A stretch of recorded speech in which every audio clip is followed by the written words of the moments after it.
दशकम् 8 परमज्ञानोपदेशम्।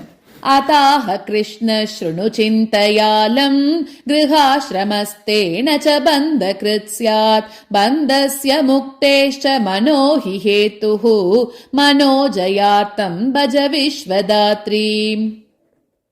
यस्याः प्रसादे सफलम् समस्तम् यदप्रसादे विफलम् समस्तम्। माहात्म्यमस्या विदितम् जगत्सु मया कृतम् भागवतम् शृणुत्वम्। विष्णुर्जगत्येकसमुद्रलीने बालशयानो वटपत्र एकः।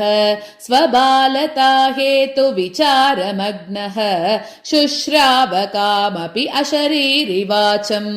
सनातनम् सत्यमहम् मदन्यत् सत्यम् न च स्यादहमेव सर्वम्। श्रुत्वेदमुन्मीलितदृष्टिरेष स्मिताननाम् त्वाम् जननीम् ददर्श। चतुर्भुजा शङ्खगदारि पद्म दरा कृपाद्यै सह शक्तिजालैः। स्थिता जलोपर्यमलाम्बरा त्वम् प्रहृष्ट चित्तम् हरिमेव मात।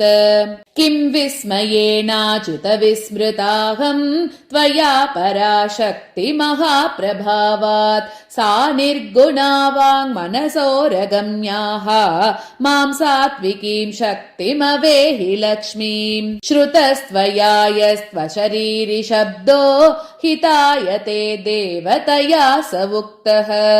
अयम् हि सर्वश्रुतिशास्त्रसारो मा विस्मरेमम् हृदि रक्षणीयम्। नातः परम् ज्ञेयमवेहि किञ्चित् प्रियोऽसि देव्या शृणु मे वचस्त्वम्।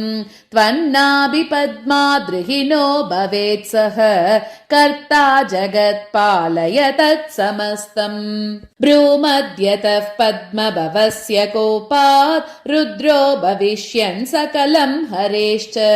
देवीम् सदा संस्मरतेस्तु भद्रम् एवम् निगत्याशु तिरो ददात। हरेरिदम् ज्ञानमजस्य लब्धम् अजात् सुरर्षेश्च ततो ममापिः। मया त्विदम् विस्तरतः सुतोक्तम् यत्सूरयो भागवतम् वदन्ति। देव्या महत्त्वम् खलु वर्ण्यतेऽत्र यद्भक्तिमाप्तस्य गृहेण बन्ध। यद्भक्तिहीनस्त्वगृहेऽपि बद्धो राजापि मुक्तो जनको गृहस्थ। विदेहराजम् तमवाप्य पृष्ट्वा स्वधर्मशङ्काः परिहृत्य धीरः। फलेष्वसक्तः कुरु कर्म तेन कर्म क्षयस्यात् तव भद्रमस्तु। श्रुत्वेति सद्य शुक आश्रमात् स प्रस्थाय वैदेहपुरम् समेत्य। प्रत्युद्गतः सर्वजनैर्नृपाय न्यवेदयत् स्वागमनस्य हेतुम्। गृहस्थधर्मस्य महत्त्वमस्मात् विज्ञाय धीमान् स शुको निवृत्तः। पित्राश्रमम् प्राप्य सुताम् पितॄणाम् व्यासेदि हृष्टे गृहिणीम् चकार। उत्पाद्य पुत्राम् चतुरः सुताम् च गृहस्थधर्मान् विधिनाचरन् सः। प्रदाय चैनाम् मुनयेऽनुहाय बभूव काले कृत सर्वकृत्यः। हित्वाश्रमम् तातमपीश शैल शृङ्गे तपस्वी सहसोत्पतन्के। बभौ सभास्वानिव तद्वियोग किन्नम् शिवो व्यासमसान्त्वयश्च। सर्वत्र शङ्काकुलमेव चित्तम् ममेह विक्षिप्तमधीरमार्तम्। कर्तव्यमूढोऽस्मि सदा शिवे माम् तीरम् कुरु त्वम् वरदे नमस्ते।